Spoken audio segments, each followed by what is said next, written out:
Olá, começa agora mais um X da Questão, o seu programa de informação, reflexão e debate de ideias. E o nosso assunto de hoje é o assédio sexual, o assédio moral, principalmente contra as mulheres, assunto tão em voga.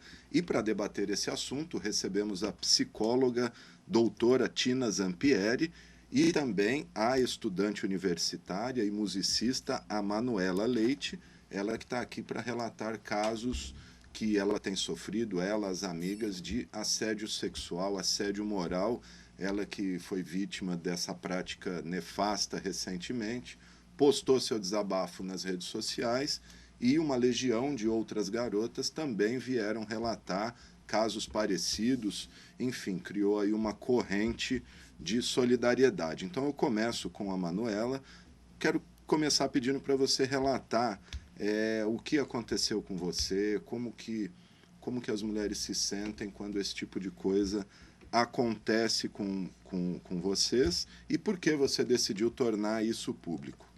Primeiramente, eu gostaria de agradecer estar no programa. Eu acho muito importante a gente falar sobre isso e é nesses espaços que a gente justamente abre uma discussão do que é o assédio, até que ponto é tolerável o que hoje muito se vê como brincadeira, como um elogio, né? E na verdade não é assim. O assédio ele é uma agressão, ele é uma violência e ele parte principalmente de homens, porque a gente tem uma cultura que tem toda uma validação para que o homem sinta-se dono do corpo das mulheres. E por isso que principalmente as mulheres são vítimas de assédio, mas é bom deixar claro que todos são vítimas de assédio, homens também, e por isso que é tão importante que todos falem sobre essa luta. Eu gostaria de começar falando sobre o que é o assédio, né? Tem muita gente que não sabe.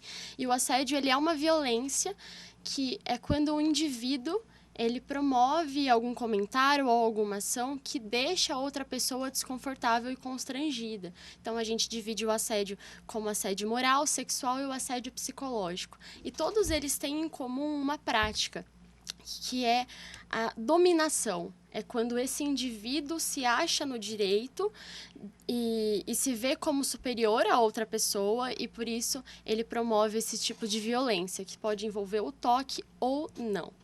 O que aconteceu comigo recentemente foi, eu fui tocar em um bar aqui, é um bar bem tradicional da cidade, numa noite.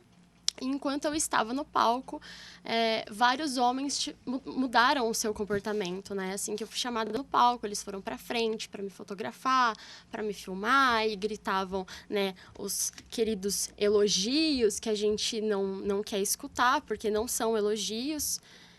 Principalmente porque fala sobre o meu corpo e fere a minha integridade.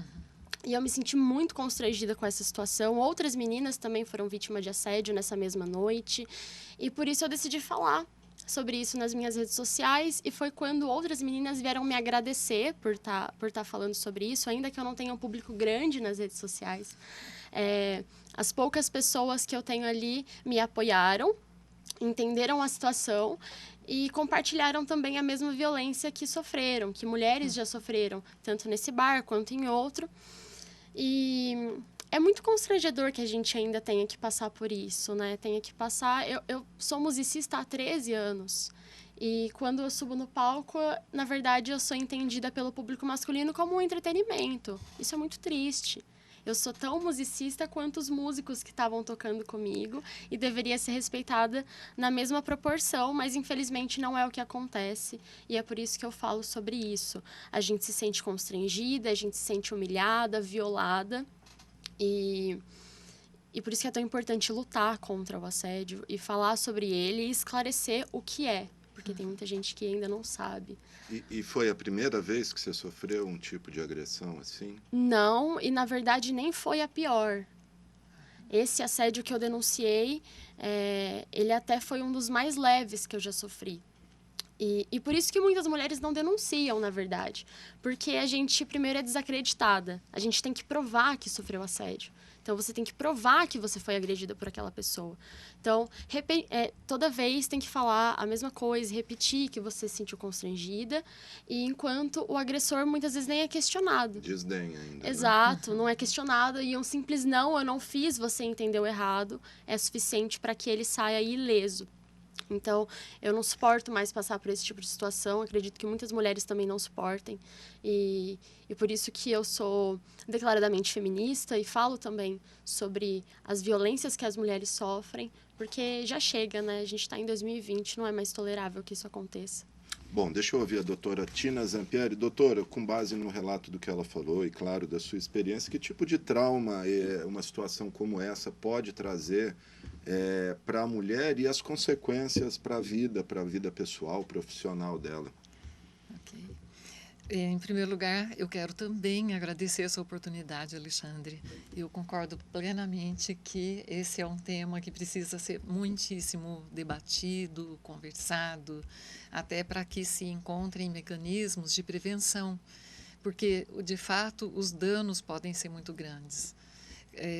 De fato, o que acontece com uma pessoa, a situação em si, ela não é fator determinante do tamanho do dano daquilo que vai acontecer, porque os danos equivalem a uma coisa muito mais complexa, que envolve tanto a situação em si, como também um fator de vulnerabilidade ou resiliência de quem sofre a situação. Depende da situação que a pessoa se encontra e até da formação dela, né? Exatamente. Uma pessoa que tenha uma constituição de base mais tranquila e mais segura de si, né? Neuropsíquica.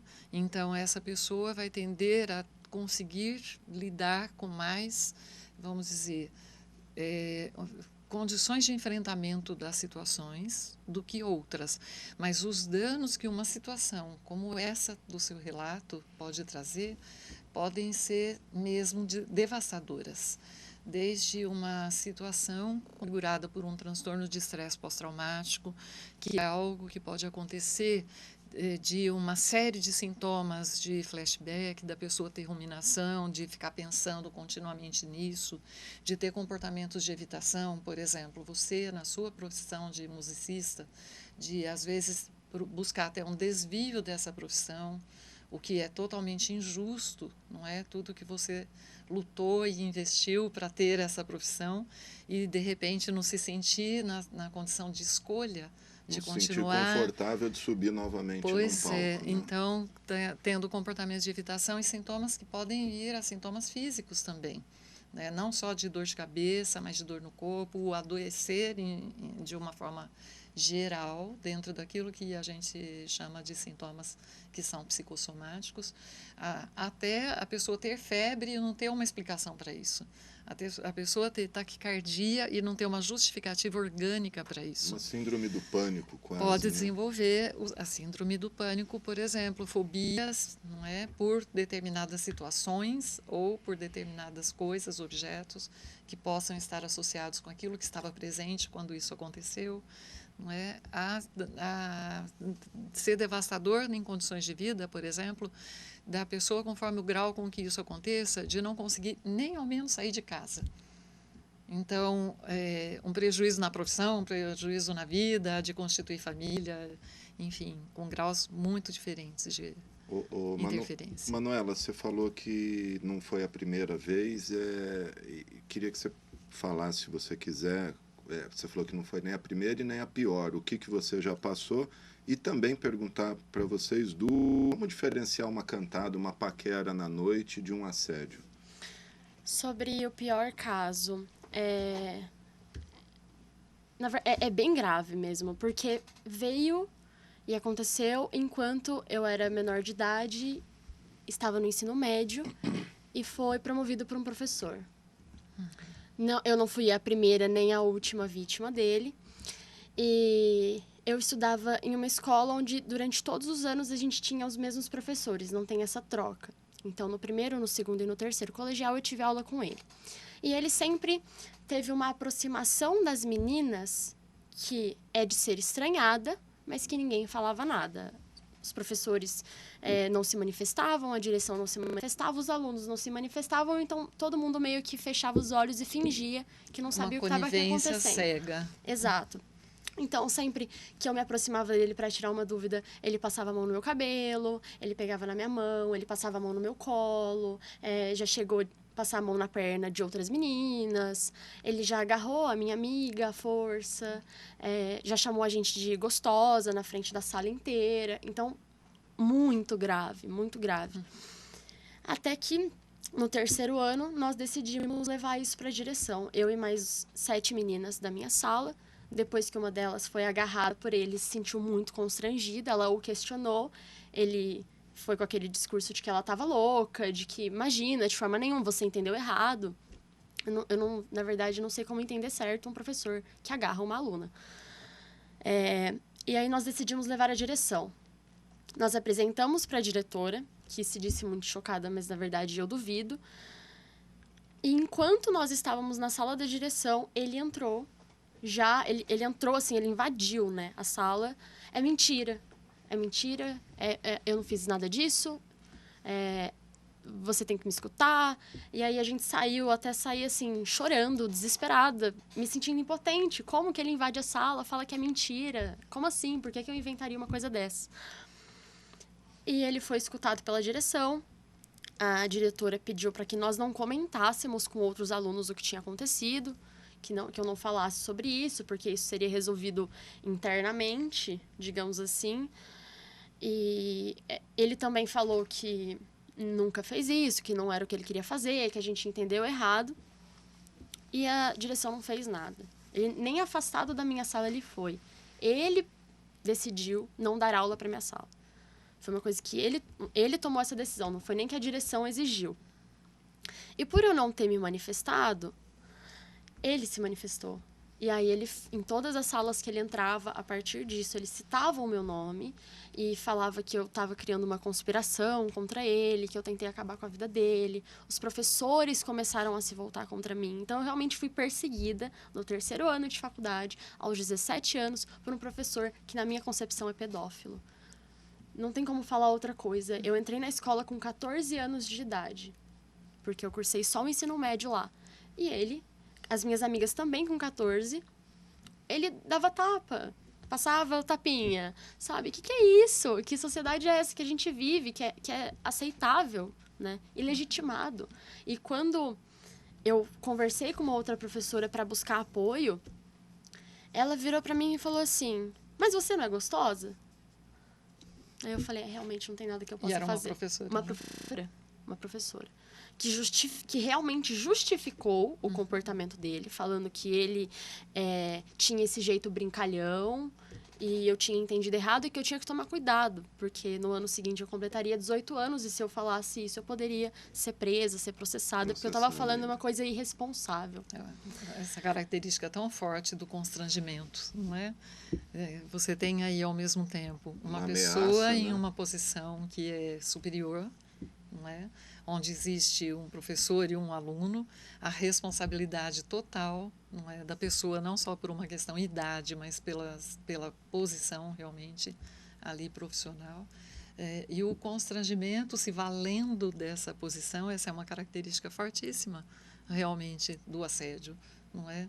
Se valer dessa posição, e você sofreu vários tipos de assédio simultaneamente, todos os tipos que você já classificou. Do sexual, do toque, sim. O assédio moral, pela forma como eu fui tratada durante toda a situação, né, que eu fui não só por ele, não, exato. pela direção, pela outra profissional da escola, pela conivência de uma maneira geral, por não legitimar a sua dor, não é? Desconfigurar a situação, descaracterizar intencionalmente. Então, você sofreu simultaneamente todos os tipos de assédio da classificação que você havia dito, não é? E até os alunos. Aí, quando ele começou a se posicionar dentro da sala, os alunos tomaram conhecimento pela perspectiva dele. Então, além disso, eu também, na escola, comecei a sofrer olhares, né, de julgamento. E foi onde eu também utilizei as minhas redes sociais para fazer um desabafo. Tomou uma grande repercussão, esse desabafo que eu fiz, e outras meninas decidiram denunciar anonimamente para mim. Eu estava botando a minha cara a tapa por mais de 30 meninas que tinham denunciado, mas que não tinham coragem de falar publicamente sobre isso, porque se sentiam envergonhadas e pelo medo também de represália, né? Que era o que eu estava sofrendo. Então, já que eu já mais se vale o assediador, não é? Sim. De quão ele põe a pessoa numa situação de constrangimento que a pessoa não consegue denunciar. Isso é Exato. mais grave, não, dessas situações. E acabou em nada, na verdade. Não Ele virou continua nada. dando aula na escola, o comportamento dele não mudou. E foi isso que aconteceu. Na época, eu até pensei em levar adiante, mas se nem na escola, que as pessoas que viam e que sabiam, eu fui tratada desse jeito. Foi levado a sério. Imagine se eu procurasse uma emissora de televisão, que era o que eu queria fazer. Eu realmente queria fazer disso um escândalo, porque é um crime o que ele faz. Sim, É um sim. crime muito Ô, grave. Manuele, doutora, voltando à minha primeira pergunta, como diferenciar uma paquera, uma cantada, não sei se pode-se usar essa palavra, de um assédio mesmo? Pois é, tem um fator aí que é primordial. Quando você faz uma atitude que estimula na pessoa sentimentos positivos, sentimentos bons, não é? Autovalia positiva. Isso é uma qualificação positiva, uma conotação que estaria mais para paquera, como você disse. Porque é gostoso ser paquerado, mas é profundamente constrangedor e desconstrutiva a atitude que configura um assédio. Então, esse divisor de águas... Uma linha tênue aí, ou nem tão tênue assim, né? Então, mas veja, também a gente pode usar numa outra linguagem falando assim, olha, quando uma pessoa ri de uma situação, existe uma diferença muito grande entre aquilo que você fala de rir com a pessoa. Então, você está achando graça e a pessoa também está se divertindo com isso. Isso é rir com. Mas você rir é você pôr a pessoa no ridículo. Então, enquanto você né? se vale para você se sentir bem, positivo, né? Um garanhão, né? E tudo mais, você está se valendo da posição indefensável da outra pessoa. Você está pondo em constrangimento, em humilhação um outro ser. Não é? E aí, isso sim é assédio. Um fator para mim que é preponderante para saber a partir de qual momento é assédio é pela reação da pessoa a qual você tem interesse. Então, como não chegar em uma mulher ou em um homem? Pegando pelo braço, pegando pelo cabelo. O toque físico, ele não tem que acontecer em nenhum momento. Bom, é horroroso até um amigo vir te pegar e ficar dando tapinha. Exato. Já é chato, né? Tem países que isso é proibido. No Brasil não existe essa invasivo, proibição. Né? No Brasil tem muito essa coisa do abraço, do aconchego e tudo mais, e é uma das coisas que podem ajudar a fazer esse tipo de confusão, que eu acho que você está falando de uma forma muito bacana. Exato. Então, você só toca numa pessoa quando ela te dá o consentimento. Isso é muito óbvio, muito claro, na minha opinião. Então, nunca começar com o toque. Você pode chegar perto, você conversa, oi, tudo bem, gostaria de ficar com você. Se ela responde não, você agradece, vira as suas costas e vai embora. A partir disso, é assédio. A importunação, né? Exato. Principalmente a importunação insistente, persuasiva, não é? E que põe a pessoa realmente numa situação que ela se sente sem como sair daquela situação, não é? Acuada. Aí o tamanho da gravidade da configuração. E o pior de tudo é que muitas mulheres acabam se defendendo nesse momento, ficando com os agressores. Porque é a única forma dele ir embora. Se livrar, né? É a única forma dele ir embora. Então, nossa, tá, então vamos. Aí você vai, beija uma pessoa que você não queria, contra a sua vontade, para que você tenha um momento de paz. Só lembrando, nesses casos, para se denunciar, a gente tem a Polícia Militar 190, né, uma emergência, o Disque Mulher 180 e a Guarda Municipal 3211-6399, que funciona 24 horas. Se estiver num bar, se sentir aí constrangida, assediada, pode acionar. E hoje tem uma lei também em vigor em Rio Preto, que o bar é obrigado a dar assistência a essa mulher até que seja acionado alguma autoridade ou alguém. Você teve assistência do bar, que não vamos falar o bar aqui, que não vem ao caso, eu sei qual que é. Você teve... Sim. Eles te ajudaram? Esse foi um ponto muito positivo, que eu até também comentei nas minhas redes sociais, porque é muito comum que o bar não se Ignora. importe, ignore, ou para evitar conflitos maiores. E perder cliente. Exato. Mas não, ali a gente teve um posicionamento muito claro do bar, tanto os garçons, quanto o gerente, quanto seguranças, eles realmente ficaram preocupados com o nosso estado, se a gente estava bem, se a gente estava confortável. Retiraram o agressor que fotografou uma menina sem a permissão dela. Ele foi retirado e foi banido do bar. Assim como outros homens que sempre procuram briga, né? E fazem isso, eles realmente banem do bar. Isso é um ponto positivo. Doutor, aí no trabalho, existe assédio no trabalho disfarçado de brincadeira, às vezes, de piadinha? Não só disfarçado de brincadeira e de piadinha, mas com principalmente aquela característica de se valer de uma posição, não é? Que a pessoa que é o considera... assédio vertical, né? Isso. O assédio vertical é terrível também, porque a pessoa, ao mesmo tempo que ela pensa com ela mesma, eu preciso desse trabalho, não é? Isso é o meu ganho. Sujeito, né? Está subordinada e acuada e se sente totalmente sem como agir naquela atitude. Até existe um movimento muito bonito e interessante que precisa ser muito propagado, difundido, não só vamos dizer, nas organizações, né, mas nas escolas, né, em todos os ambientes, que é trabalhar no sentido da prevenção, não é, desse tipo de comportamento, que é tão nocivo para a saúde das pessoas. E quando eu falo das pessoas, eu estou falando dos dois lados dessa situação. Porque, de um lado, você tem o agressor, o assediador. Ele é uma pessoa que tem comprometimentos psicológicos. Isso precisa ser muito 100%. Entendido. Todo assediador, ele tem algum desvio psicológico? Ele tem algum tipo de tem. comprometimento, ele tem. Então, vai desde aquela situação mais grave, onde tem traços de psicopatia mesmo, que não tem condição nenhuma de ter empatia pelas pessoas e, portanto, ele faz e para ele não sente nada, né? Para ele tudo bem. Como aquelas pessoas que às vezes até depois se arrependem, mas elas têm um comportamento impulsivo de ficar repetindo esse comportamento. E em todas as situações, isso é um caso de polícia, isso precisa ficar bem claro, como a Manuela falou muito bem, é crime, não é?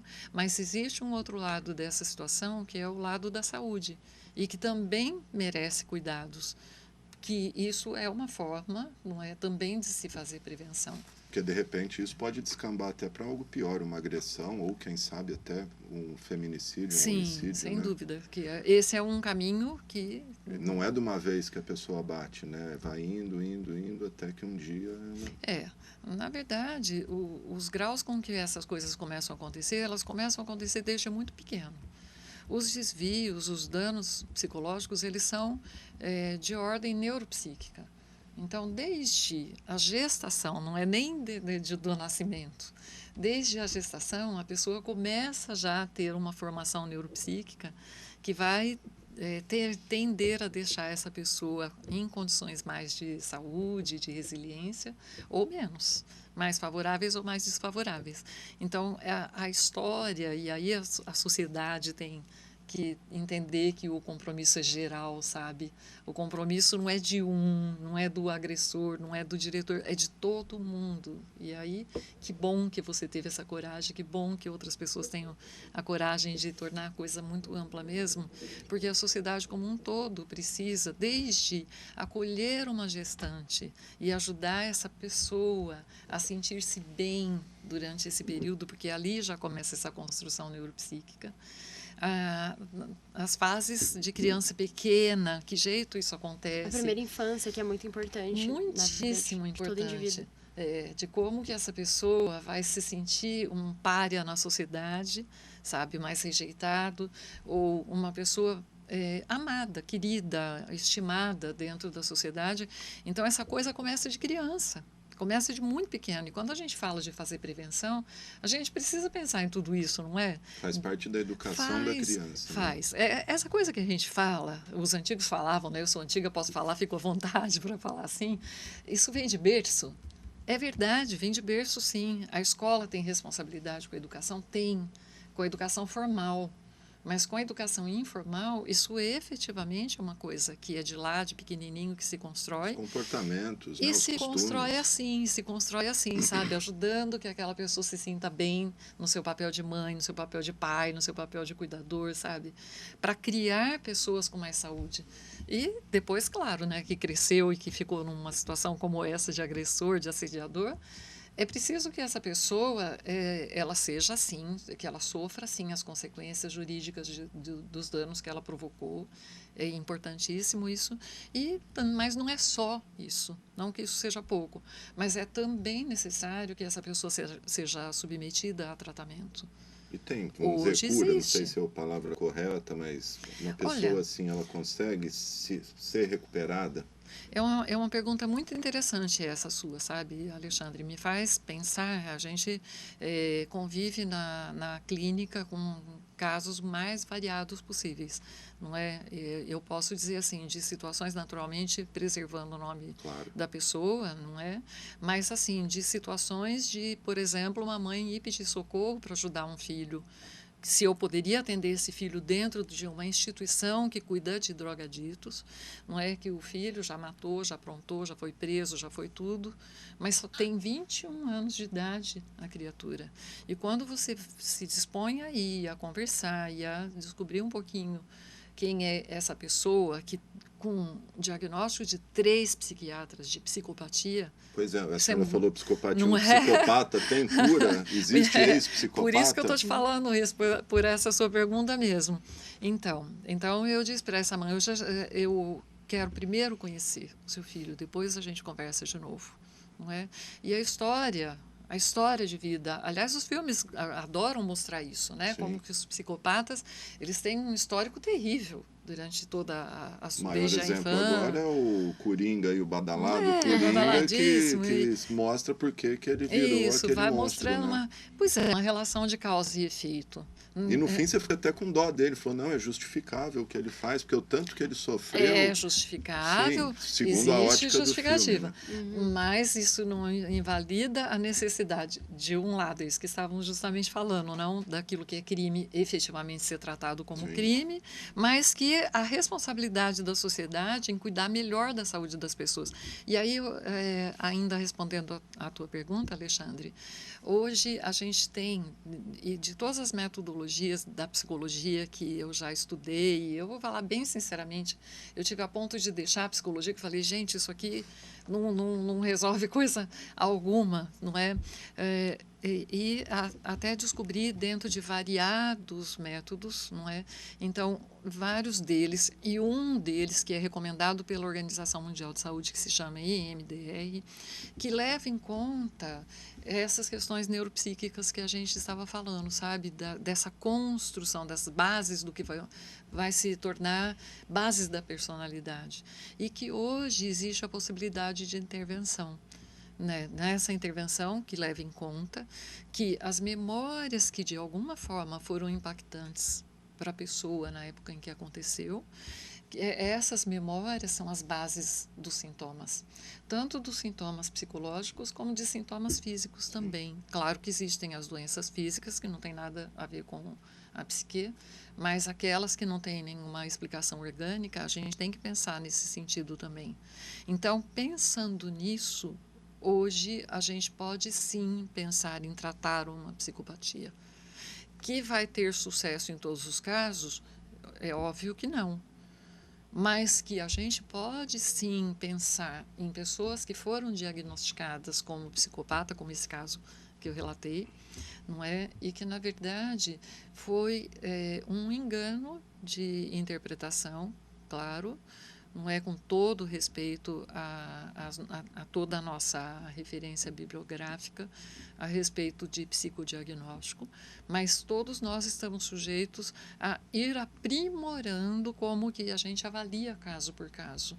E hoje a ciência, felizmente, está avançando muito, principalmente com o advento da neuroimagem, não é, que proporciona condições a gente compreender mais o que está acontecendo no cérebro, que regiões do cérebro estão funcionando nessa situação, naquela outra, nesse quadro clínico, naquele outro, não é? E também como medidas de intervenção, que hoje a gente já pode dispor, como o EMDR e outras abordagens, que dispõe de recurso, que leva em conta tudo isso e que tem mais efetividade no tratamento, sabe? Então, isso é uma alegria muito grande para a gente como profissional, poder falar numa coisa que era absurdo falar dentro da psicologia até recentemente, que era falar em cura. Cura, né? A gente não falava em cura, a gente falava em análise, em entender por que acontece isso, a gente falava de várias formas diferentes, mas a gente não ousava nunca falar em cura. Por isso que E eu até hoje a gente ousa. se pode ser usada essa Pois palavra. é, agora pode. Não significa que é aplicável a todas as situações, Sim. mas agora a gente fala sim em cura psicológica. Manuela, queria que você falasse um pouquinho, você falou da objetização. Muita gente fala, mas você viu a roupa que ela estava vestindo? Nossa, está pedindo para ser estuprada. Queria que você falasse um pouquinho sobre isso, como que as mulheres pensam esse tipo de pensamento. Na verdade, na nossa concepção é muito fácil refutar esse tipo de argumento, porque existem vários estudos e notícias que mostram vítimas de estupro e vítimas de assédio. E aí, para exemplificar, eles pegaram as roupas que essas vítimas estavam usando enquanto foram estupradas. E ali a gente tem roupas de crianças, a gente tem calça jeans, a gente tem blusa de manga comprida, a gente tem roupa que não necessariamente é considerada provocativa. Então, a roupa que você está usando, ou o comportamento que a mulher tem, ou as fotos que ela posta, nunca vai ser necessário o suficiente para validar qualquer tipo de agressão e violência. Muito pelo contrário. Hoje, as mulheres elas se expõem até a uma onda muito grande, os ensaios sensuais e postar nas redes sociais, porque é uma forma da mulher se empoderar do corpo dela, sem que ele seja um objeto de satisfação e prazer masculino. Então, se eu tô com um decote, não é justificável que você me assedie pelo meu decote ou pelo short. E eu já fui assediada de calça jeans, eu já fui assediada de uniforme da escola, eu fui assediada esperando o ônibus no ponto para ir para a faculdade. Então, independente da roupa que eu usei ou da forma como eu estava me comportando ou do horário, que também, né, falam, mas você estava sozinha uma hora dessas. E qual o problema? Qual o problema, né? Eu só tô agindo como todo homem age. Eu volto para casa andando. Isso não é uma justificativa para eu ser estuprada ou ser assediada. Se eu uso uma roupa curta, Rio Preto é calor. Eu não vou usar calça jeans todos os dias. E se eu usar calça jeans, o assédio não vai diminuir. Muitas vezes eu sofro assédio de motoqueiro que passa na rua, de motoristas que nem olham para mim, que só passa e buzina porque vê que eu sou mulher. Então, é por eu ser... É uma cultura, praticamente. Exato. Né? É por eu ser mulher.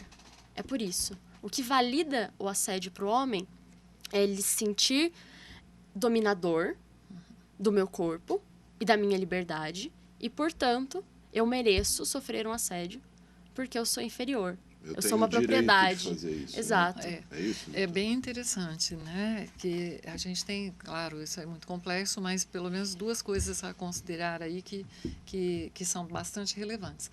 Uma é essa questão, a Manuela falou um pouquinho disso, a cultura. A nossa cultura, infelizmente, ela proclama, não é?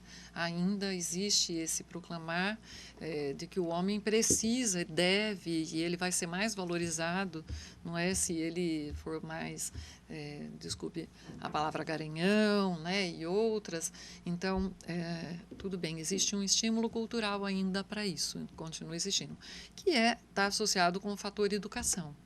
Então, tem muito que se aprender sobre isso e, aliás, sobre isso, é preciso dizer que, infelizmente, nós mulheres, nós temos responsabilidade, não nesse aspecto que Manuela falou muito bem, não é por estar vestindo isso ou aquilo, Nada mas justifica assim... uma violência, Não, assédio, mas né? ali falando mesmo do fator educação, que não podemos esquecer que quanto mais avança a nossa sociedade, mais, felizmente, os homens são participativos na educação dos filhos, que é uma coisa muito linda que está acontecendo nas É transformações. uma onda recente, aí, muito bem recente. E que bom que isso está acontecendo, né? Porque ele compartilha isso.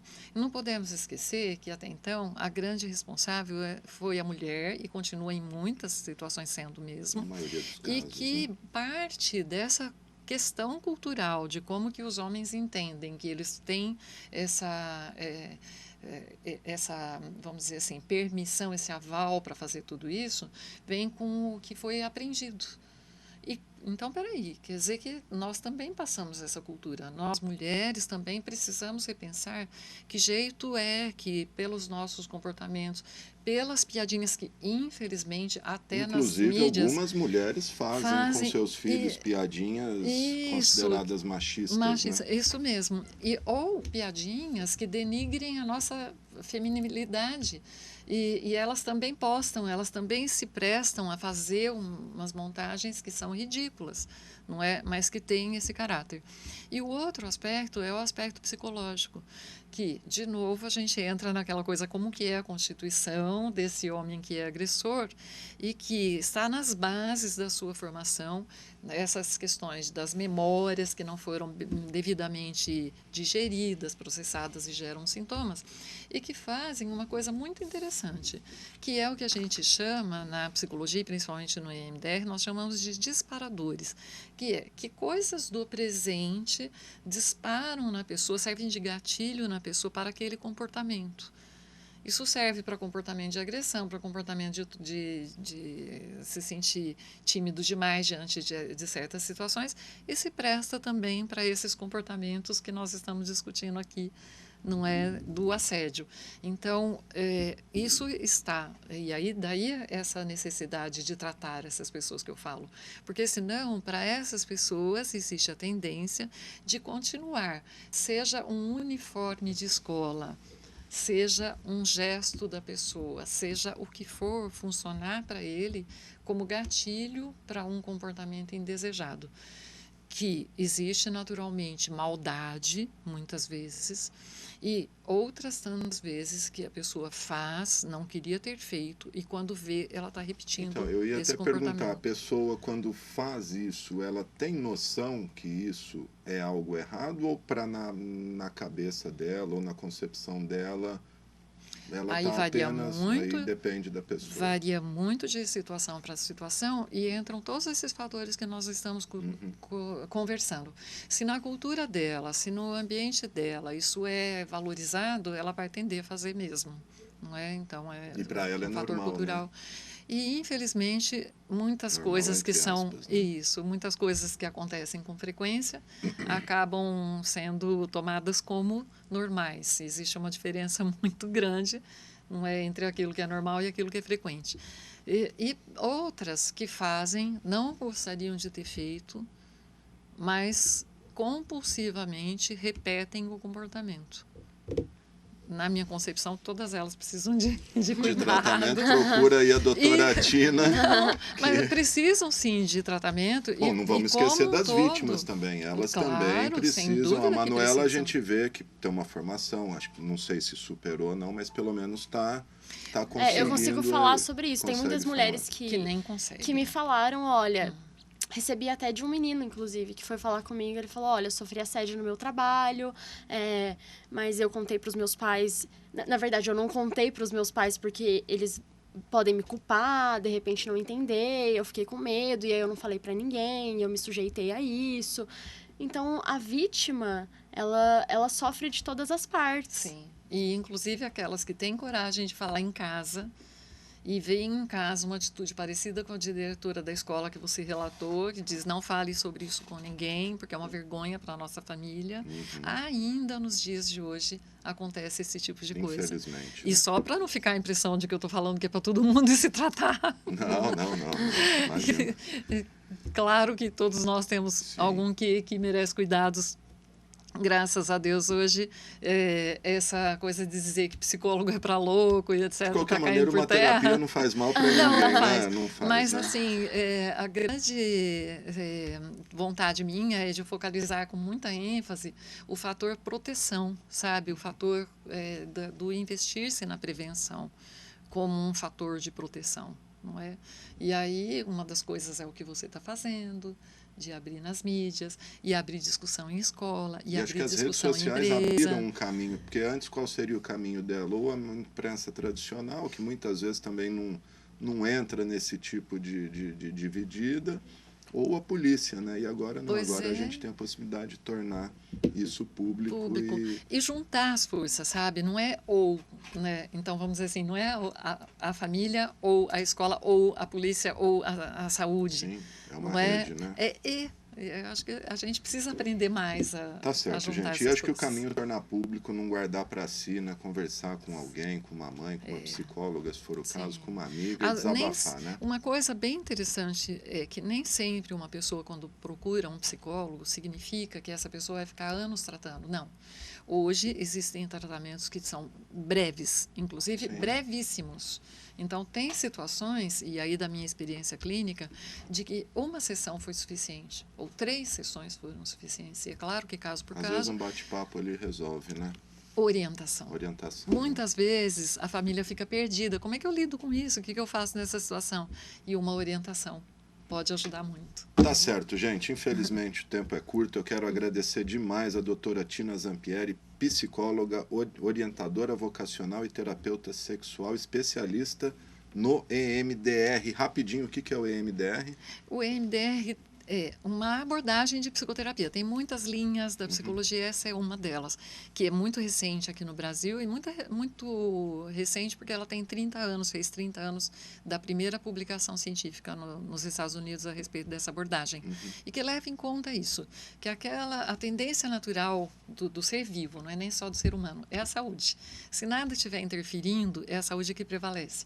Mas, quando acontecem coisas que são mais impactantes, e não precisa ser aquela coisa monstruosa como a queda das torres gêmeas ou as nossas enchentes, que são coisas impactantes, mas às vezes coisas pequenas e repetitivas, como o assédio, como pequenos assédios morais que acontecem também dentro da família, não só na empresa, né?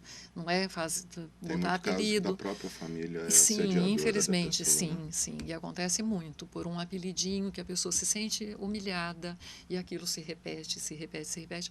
Isso dentro desta visão, a construção de memórias que são aquelas que vão gerar sintomas. E o que a abordagem do EMDR faz é justamente botar o cérebro, pela estimulação cerebral bilateral, a funcionar da forma como ele precisaria ter funcionado quando essas coisas aconteceram, e o cérebro simplesmente não deu conta de digerir essas coisas. Então, foram coisas que, e isso tem um efeito cumulativo, que às vezes por uma vida inteira uma pessoa viveu essas pequenas coisas, e aí lá, quando ela é jovem adulta, ou lá em qualquer época da vida, dispara um transtorno de estresse pós-traumático, de pânico, ou fobias, ou outros transtornos como o borderline, que é bastante grave, e a pessoa se mutila, não é? Enfim, danos que podem eclodir lá no futuro. E o que a abordagem da EMDR faz é justamente cuidar para que as situações disparadoras do presente deixem de ser gatilhos de comportamentos inadequados nas pessoas, como a exemplo do que nós estamos lidando aqui, não é? Como disparadores de sintomas físicos, como disparadores de coisas menos graves, não é? Mas que também promovem desconforto e interferência na vida pessoal, na vida familiar, na vida profissional de uma pessoa.